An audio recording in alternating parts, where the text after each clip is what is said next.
hay una discusión doctrinal de cuál es el principio rector del proceso acusatorio penal.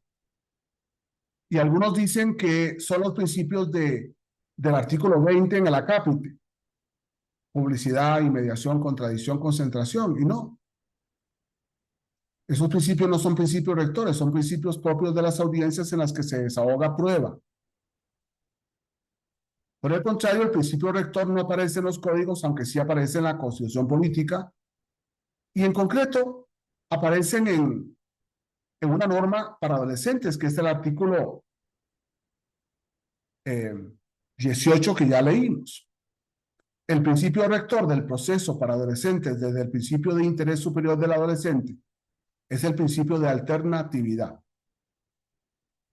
Antes del sistema acusatorio que nace en la reforma del 2008, ya existía el artículo 18 constitucional reformado en el 2005, 12 de diciembre del 2005, que en ese mismo artículo 18 determina, establece que las formas alternativas de justicia deberán observarse en la aplicación de ese sistema siempre que resulte procedente.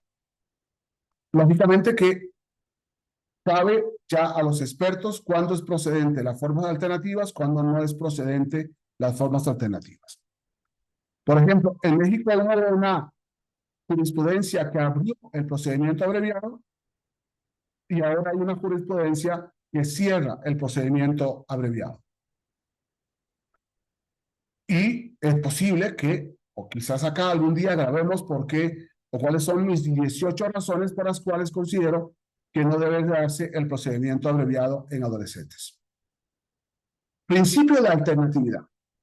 Un principio de alternatividad que luego se fortalece en la reforma constitucional del 2008 al disponer que las leyes preverán mecanismos alternativos de solución de controversias.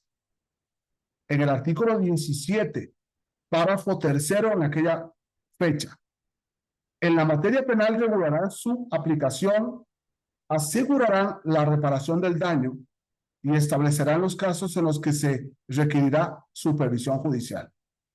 Vean cómo la Constitución política dice: si no es necesaria la supervisión judicial, no hace falta. Y por tanto, se podría aplicar la justicia alternativa a través de criminólogos, psicólogos, pedagogos, trabajadores sociales, sin que haga falta un juez.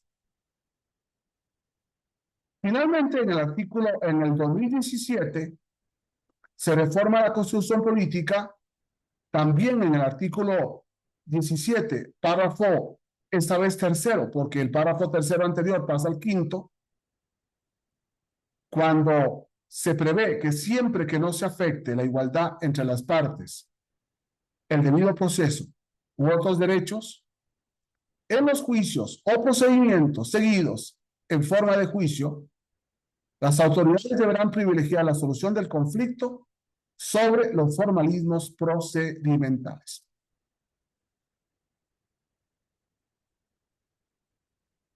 Una prioridad de las formas alternativas. ¿Cuándo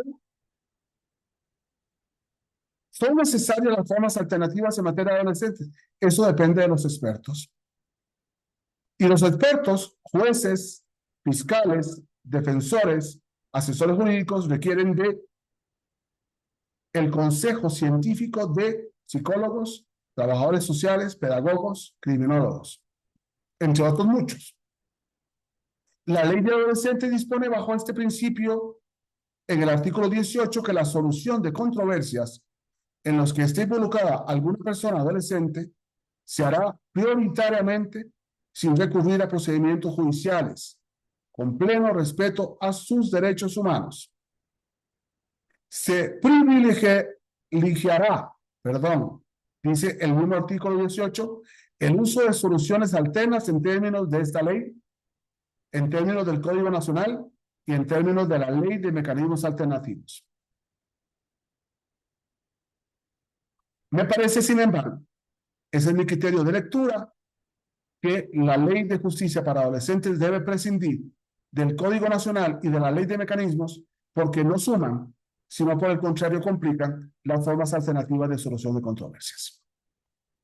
Qué interesante es enfrentar La interpretación sistemática, qué importantes son siempre las interpretaciones sistemáticas y qué importante es conocer que el proceso para adolescentes es un proceso de expertos y que los expertos tienen que saber de la variable normativa, las variables respecto a cada una individualmente de las niñas, niños, adolescentes que se ven involucrados en violación de derechos humanos o en un hecho delictivo, en un delito. Muchas gracias.